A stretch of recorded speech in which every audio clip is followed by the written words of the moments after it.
আল্লাহ রাসূল সাল্লাল্লাহু আলাইহি সাল্লাম একটা ভরা মজলিসে বললেন, এখন এক সাহাবী এসে এখানে বসবে, এই সাহাবীটা জান্নাতি। সব সাহাবারা অবাক, না জানি তিনি কার কথা বললেন।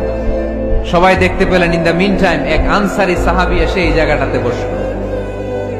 তার কয়েকদিন পরে আরেকটা ভরা মজলিসে আল্লাহ রাসূল বললেন, এখন এই মাত্র এক সাহাবী এসে এখানে বসবে, এই সাহাবীটা জান্নাতি। ঠিক ওই দিনও ওই আনসারী সাহাবীটা এসে ওইখানে বসেছে।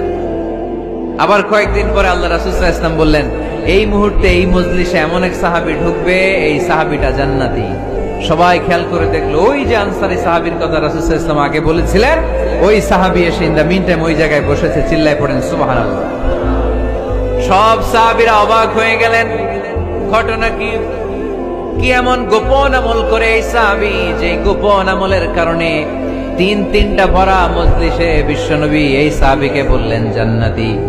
সাইয়েদনা আব্দুল্লাহ ইবনে আমর ইবনুল আস গোপন তথ্য বের করার জন্য এই সাহাবীর বাড়িতে চলে যেয়ে সাহাবীকে সালাম দিয়ে বললেন, ও আনসারী সাহাবী, আমার বাবার সাথে আমার ঝগড়া হয়েছে, আমি 3 দিনের জন্য তোমার বাড়িতে মেহমান হতে চাই।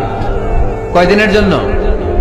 3 দিন। ওই আনসারী সাহাবী বলল, আহলান ওয়া সাহলান, খুশআমদেদ, আপনি আমার মেহমান হবেন, এটা তো আমার সৌভাগ্য, আসেন থাকেন, এই ঘরে আমি থাকি, এই ঘরটা ফাঁকা, আপনি এখানে থাকেন। এবার আব্দুল্লাহ ইবনে আমর ইবনুল আস খেয়াল করলেন কোন গোপন আমল করে কিনা, কোন নেক আমল আছে কিনা এই সাহাবীর, যে কারণে তিনবার বিশ্বনবী এই সাহাবীরে জান্নাতি বলেছে। 3 দিন টানা 3 দিন লক্ষ্য করার পরে সাইয়েদনা আব্দুল্লাহ ইবনে আমর ইবনুল আস এই সাহাবীর মধ্যে তেমন বিশেষ কোন নেক আমল, গোপন আমল আর দেখতে পায় নাই। 3 দিন যখন শেষ, যাওয়ার পথে বলে, ভাই আসলে আমার আব্বার সাথে আমার তেমন কোনো ঝগড়া টগড়া হয় নাই, ঝগড়া টগড়া কিছু না, আমি বিশেষ একটা কারণে এসেছি। 3বার বিশ্বনবী তোমাকে জান্নাতি বলে ঘোষণা করেছে, আমি দেখার জন্য এসেছি যে তুমি কি আমল করো, কিন্তু আমি তো বিশেষ কোনো আমল দেখলাম না। নামাজের সময় নামাজ পড়ো, তাহাজ্জুদের সময় তাহাজ্জুদ পড়ো, কোরআন তেলাওয়াতের সময় কোরআন তেলাওয়াত করো, আমি যা ইবাদত করি তাই তো করো, বরং আমার চেয়ে আরো কম করো। কি এমন তোমার আমল যে আমলের কারণে বিশ্বনবী তোমারে জান্নাতি বলেছে?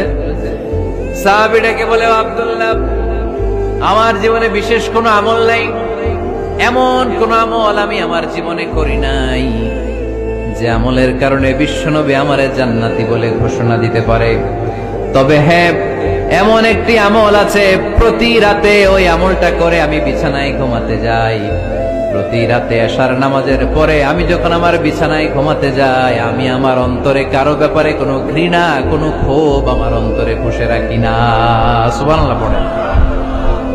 কোনো ক্ষোভ, কোনো ঘৃণা, কোনো হিংসা, কারো ব্যাপারে অহংকার, জেলাসি, এগুলো অন্তরে নিয়ে আমি ঘুমাই না। আমি যখন ঘুমাতে যাই, আমি সবাইরে ক্ষমা করে দিয়ে, মাফ করে দিয়ে ঘুমাতে চলে যাই।